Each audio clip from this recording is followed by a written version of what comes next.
And it seems like J.J. McCarthy, his draft stock is just continuing to rise. Mock drafts, they have him as high as a top 5 pick, Jake, to somewhere outside of the top 15.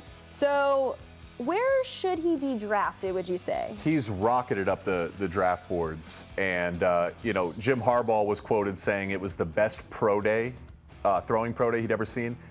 Probably a little biased there. He's not in the market for a quarterback, yes, so he can say that, right? Right, and listen, but he has been so high on J.J. McCarthy, and we talked to him all last season. Yes. I mean, he would not stop talking about how good he is. And I think J.J., he's always had the talent, and we knew it. I think he took a step back last year because their game was running the ball, right? And so he didn't really get to showcase what he could do. He didn't get to showcase that arm. And so I thought he was going to go back for another year. But obviously with things happening with Jim Harbaugh, it made sense for him to go to the NFL here. But take a look at his pro day, putting his arm on display. I don't want it to be, I'm not comparing him to Zach Wilson, but Zach Wilson also had a very great pro day here, and he went very high, and we know how his career ended, or is going, I would say. And I don't think that's going to happen with JJ, because I really do think he's super talented, and he does deserve to be drafted higher than we expected him originally.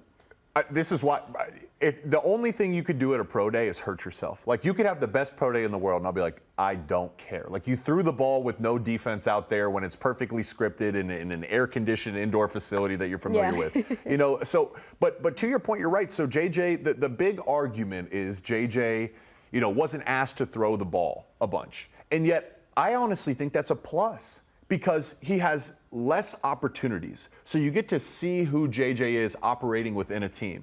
Like, if you're only throwing the ball 14, 15, 16 times a game, it'd be human nature, if you're really talented, to say, man, I gotta go gun the ball. I gotta go throw it down the field, try to get my 4 touchdowns so I can be drafted. And yet you can see for JJ, there's no throw that you would like him to make that he hasn't put on tape. He may not have done it 20 times like some other guys, but he's shown pocket presence. He's shown feel. He's shown the ability to make throws on the run and from the pocket. He shows the discipline to take the underneath route. He can rip it outside the numbers from both sides of the field. So right there, we say we know he's capable of doing everything. And yet one of the benefits of the Michigan offense is he's proven that he can play within a system. Yep. I've seen this thing too, Brooke, because when you're a top 10 pick in the NFL, you are now handed the keys to the franchise, and you have the weight of the world on your shoulders. I know for a fact in my time at Michigan, because we said this year, he's the best quarterback to maybe ever play at the University of Michigan. So many guys had been heralded as the savior for the Wolverines, and they crumbled under that pressure, as anyone would. JJ was heralded as the savior many, many times over, right? And yet he never crumbled. And to me, I think that's a big piece of forecasting his ability to handle the pressure of the NFL. Another thing Jim said is his leadership. When you walk into an NFL huddle, those 10 guys have their eyes on you. They need to believe that you're the guy for the job. I know JJ as a person. Those guys are going to believe him. He's going to do the work that's necessary. And guys, we want to get your thoughts. Where do you think he should be drafted?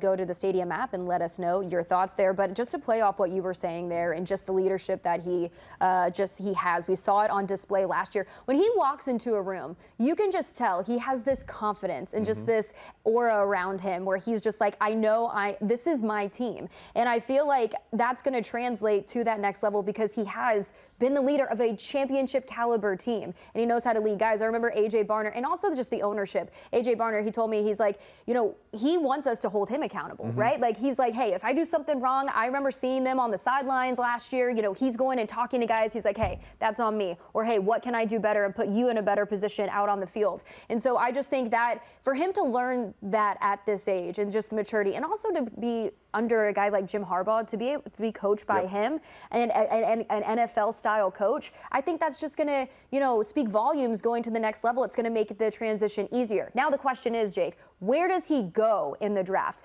There's a lot of good quarterbacks in this draft, but where does he stand in the mix? I think he's worthy. I think he's worthy of being a top 5 pick. Okay. Okay. The Cardinals, they don't need their quarterback, right? The Chargers don't need a quarterback. What happens with trades, I don't know. I believe he will go in the top 7 or 8. I am almost willing to bet my entire life. I'm not even a bettor. I bet my entire life he doesn't get outside of the top 10. I would be absolutely shocked if J.J. McCarthy was picked outside of the top 10. You got Caleb Williams, Drake May, Jaden Daniels. I don't know the order of that. But once one goes, the next will go, and it starts this domino effect. I think J.J.'s clearly second, third. He's definitely the fourth best quarterback as a floor. Once the other quarterbacks started getting drafted, JJ is going to come off the board very quickly. It's crazy that, just his stock has just continued to rise since the end of last season.